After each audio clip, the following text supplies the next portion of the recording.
성경의 하나님은 분명하게 사랑의 하나님입니다. 그는 긍휼이 많고 은혜로우시며 화를 더디내고 인자하심이 풍성하시죠. 그는 세상을 이처럼 사랑하사 독생자를 주셨고 그를 믿는 자마다 멸망치 않고 영생을 얻게 하십니다. 성경이 하나님은 사랑이다 라고 말할 때 그 귀하고 값진 진리를 부인하거나 축소함이 없어야 합니다. 마찬가지로 하나님의 사랑이 다른 모든 하나님의 속성들을 무시하거나 없애버리지 않아야 할 필요도 있습니다. 예를 들어서 하나님의 전지하심은 하나의 속성에 불과하고 하나님의 본질은 사랑이다 라는 주장은 잘못되었습니다. 사랑이 다른 속성들보다 하나님의 본성의 중심이고 그의 참된 신분이라는 말을 하는데 성경이 사랑을 중심 주제로 만들었기 때문에 하나님의 사랑이 돋보이는 것은 적합합니다. 그러나 하나님이 사랑이다 라는 선포가 하나님은 빛이다, 하나님은 소멸하시는 불이다, 하나님은 공의로우시다 라는 명제보다 더 무게가 있다고 해석해서는 안 됩니다. 즉 동성애에 대한 도덕적 판단을 하나님은 사랑이다 라는 논증으로 약화시킬 수 없다는 말입니다. 부모라면 자녀를 사랑하는 것이 그들의 모든 소원을 인정해주고 그가 중요하다고 생각하는 소원들을 성취할 수 있도록 길을 열어주는 것이 아님을 알 것입니다. 사랑하지만 무슨 짓을 해도 다 괜찮다고 하지 않죠. 하나님도 우리가 어떻게 살아야 하고 우리가 어떤 사람이 돼야 하는 것을 요구하시고 모든 것을 사랑으로 참아주시지 않는 것처럼 기독교인들도 모든 것을 받아들여서는 안 됩니다.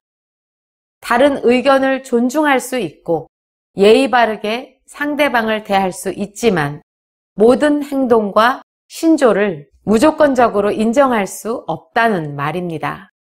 요한계시록 2장 4절과 6절을 인용해서 말하자면 우리는 하나님이 사랑하는 것을 사랑해야 하고 하나님이 미워하는 것을 우리도 미워해야 합니다.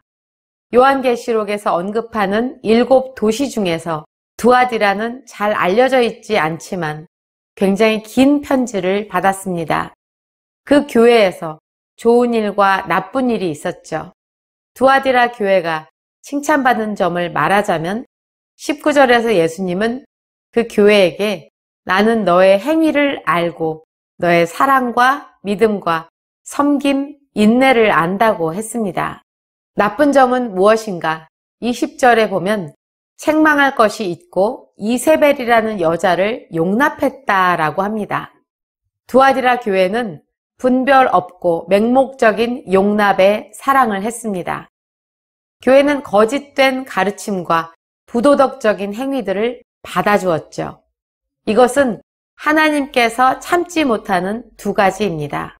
예수님은 말씀하시기를 너는 많은 면에서 사랑을 갖고 있다. 그러나 너의 용납은 사실 사랑이 아니라 불충성이다 라고 말씀하셨습니다. 두아디라 교회의 죄는 이세벨을 받아준 것이라고 하는데 그것은 당시에 있었던 어떤 여자의 진짜 이름은 아닙니다. 하지만 이 거짓된 자는 구약에서 유명한 이세벨과 같은 행동, 즉 백성들을 우상과 간음으로 인도하는 일을 했습니다.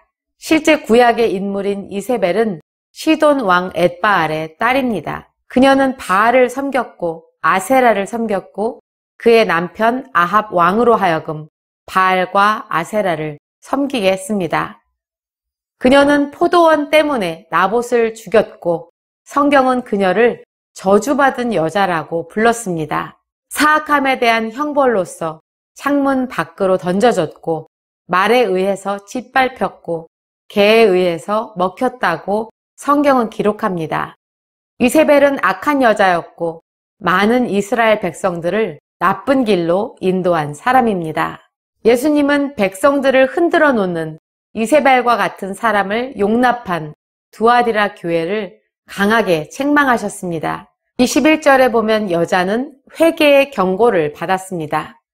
하지만 회개하고자 하지 아니함으로 받게 될 형벌과 고난을 말씀하셨는데 그 내용을 읽어보면 그녀의 사악함은 죽어야 할 정도로 심각한 죄였습니다.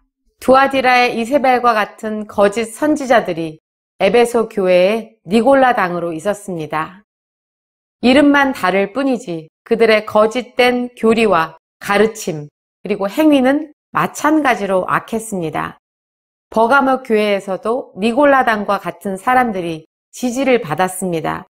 그들은 아주 쉽게 기독교인의 정체성을 가질 수 있다고 가르쳤죠. 그러나 이것은 타협한 기독교입니다. 예수님은 불꽃 같은 눈과 주석 같은 발을 갖고 있다는 것을 모든 교회에 보여주기 위해서 두아디라 교회를 예로 보여주셨습니다.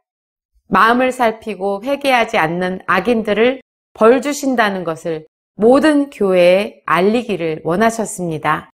그리고 주위 환경에 넘어가지 않고 진리를 충성스럽게 붙잡는 자들에게 상을 주시겠다고 했습니다.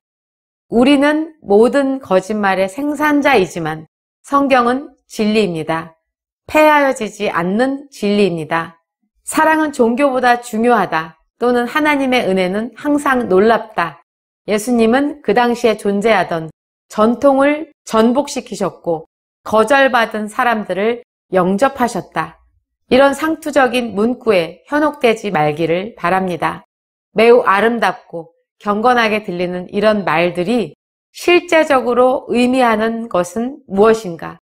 종교, 은혜, 전통주의자들, 영접함, 그리고 거절된 사람이 누구인지, 무엇인지 정의 내리고 설명하지 않는다면 이런 말은 그저 허공을 치는 공허한 말에 불과합니다. 하나님의 사랑도 마찬가지입니다. 하나님은 분명 사랑이십니다. 그러나 오늘날의 시대는 이 명제를 교묘하게 이용하고 있습니다. 우리가 경배하는 하나님은 참으로 사랑의 하나님입니다. 그러나 성경에 의하면 성적인 범죄를 받아들일 수 있는 것으로 바꾸는 것은 아닙니다. 성경의 수없이 많은 구절들에 의하면 모든 성적인 죄들은 바뀔 수 있고 구속받을 수 있고 용서받을 수 있다고 말씀합니다. 언제나 우리에게 기준과 잣대가 되는 것은 진리의 말씀, 성경뿐입니다.